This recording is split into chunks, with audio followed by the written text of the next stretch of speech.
So the next thing I want to do is just kind of show you guys like around Roscoe's garage and maybe some of the cars that we might be reviewing if he's down. So I think he's down. Let's go check out some of the cars that he has in his garage. So the first one, obviously the 599. That's my baby. What's this one? That's my rally car. This is my 78 Turbo. You'll notice he has a lot of Porsches. Oh my God. Hey, hella flush. Camber gang. Camber gang. All right, so then we got the NSX, a fastback. Yeah, this is a 68 fastback. Cobra, we've already kind of gone over that. Yeah. M6. 288 M6s. 2 of them. Well, 4 of them, but these are 2. Yeah, 4, but 2 here. This one's being rebuilt. But this one is mint. Superman. Superman. Of course, another Porsche. Slant nose. Yeah. So how much do the slant noses go for? Because I know there's the kit that makes them a slant nose, but those ones kind of... So you can find, the kits when they first came out, it was a $15,000 option. If you went to most body shops, what they would do is they would switch out these front fenders, and then they would give you this front bumper, and then they would give you box rockers, and then they would cut out your rear quarters, and then they would put marine wood in there.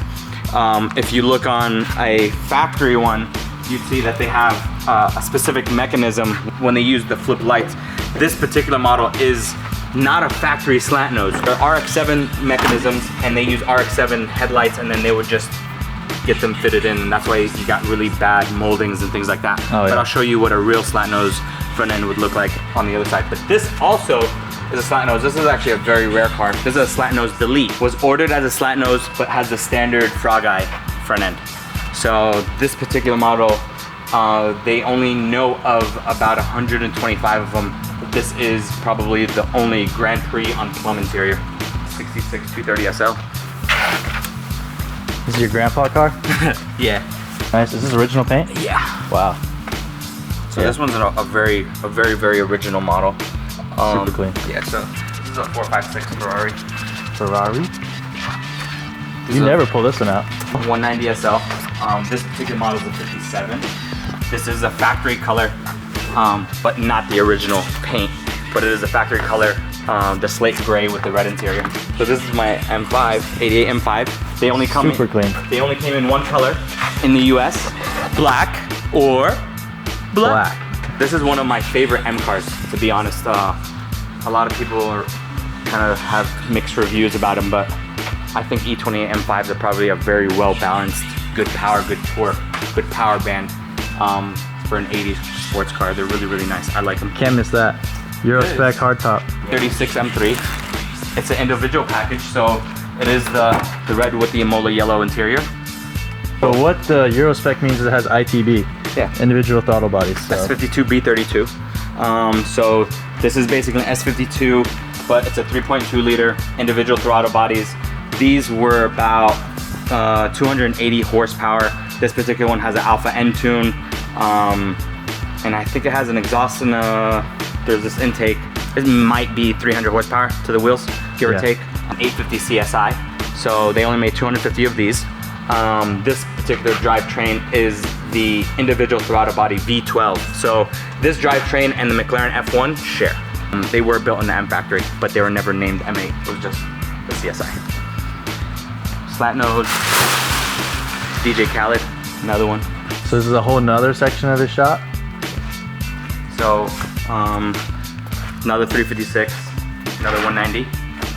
190 SL. So this 190, it's kind of rough in the paint, but it is original. My Project Carrera. Bought it for pretty cheap, but it is clean. It didn't have any accidents on it. And I had bought a supercharger a long time ago, and I had this car, and I was like, fucking do it! This one was an X-race car. Everybody makes their street car into a race car. I'm making my race car into a street car. So this car, it actually does have a full race log. It did have a race cage in it. It had a roll cage. It had everything to be spec. I don't know what the fuck. It was in Virginia Raceway. That is the fuel cell that was in it, and I just took it out last week. But nice. It's fast as fuck. Has about 410 horsepower to the wheels. It is a single turbo, rear wheel drive, my favorite fucking car in all my collection. The 190E Cosworth. This is my intercooler for my Carrera. This is the one that the M3, the E30 M3 was to go against. Exactly. These were 4-cylinder, high revving engines, very similar to the M3. I personally think these drive better than the M3 power-wise. The power band is awesome.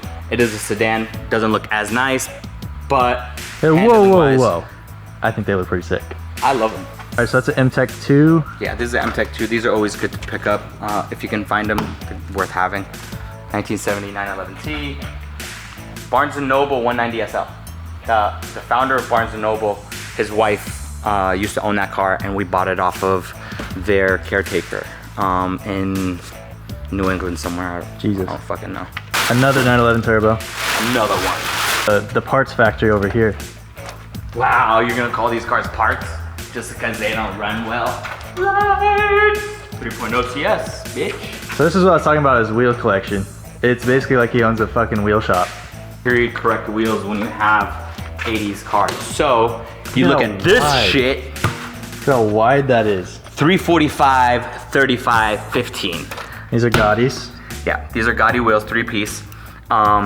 They are exactly 12 inches wide, but Sheesh. 345, 35, 15. You cannot buy these. The only way you can buy a set of tires this size now is only racing slicks. You need your American forged wheels.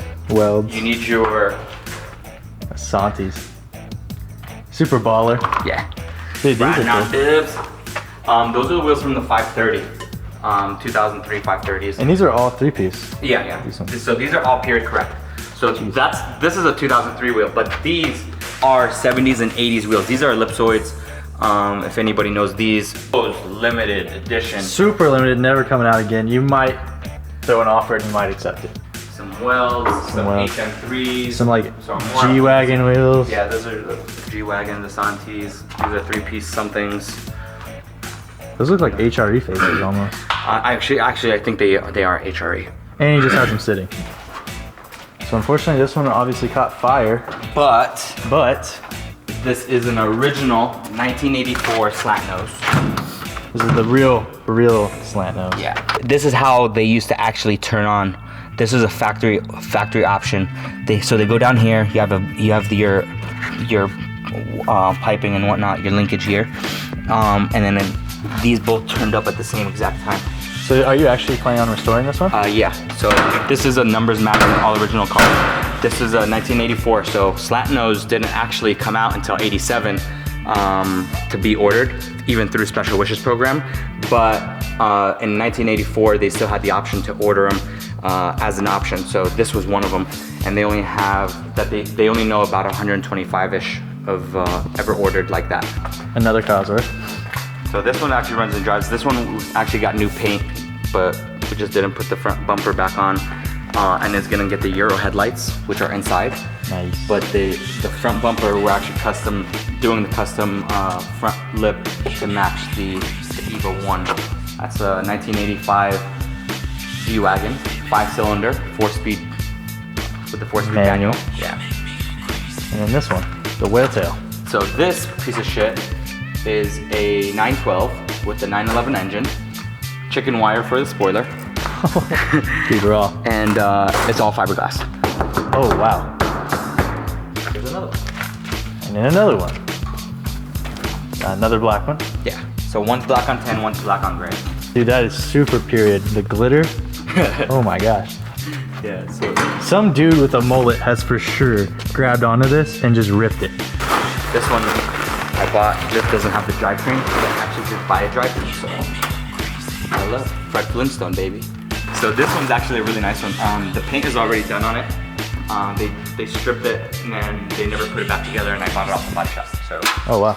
guy ran out of money, And he didn't pay off his body shop. and Rosco did. GX Turbo over there. 1969 Charger.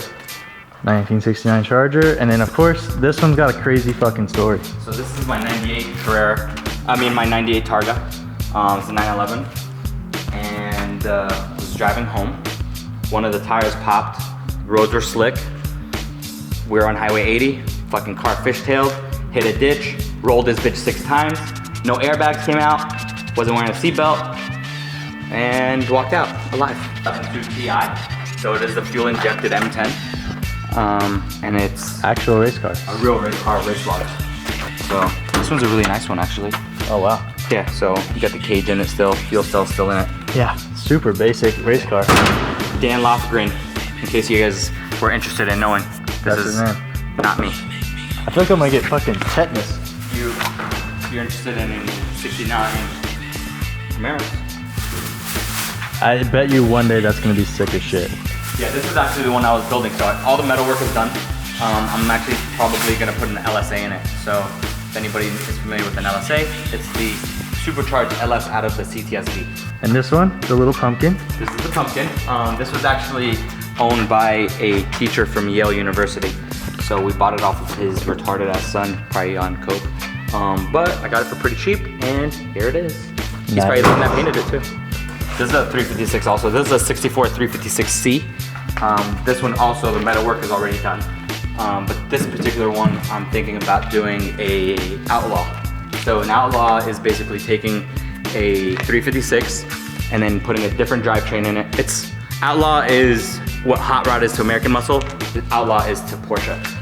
All right guys, so that's pretty much it. I just wanted to show you guys a couple of Rosco's cars. I didn't want to show like all of them just because if so, then that would have been like a 45-minute long video. So if you guys want more videos on this, comment, like, subscribe, and I'll see you guys next time.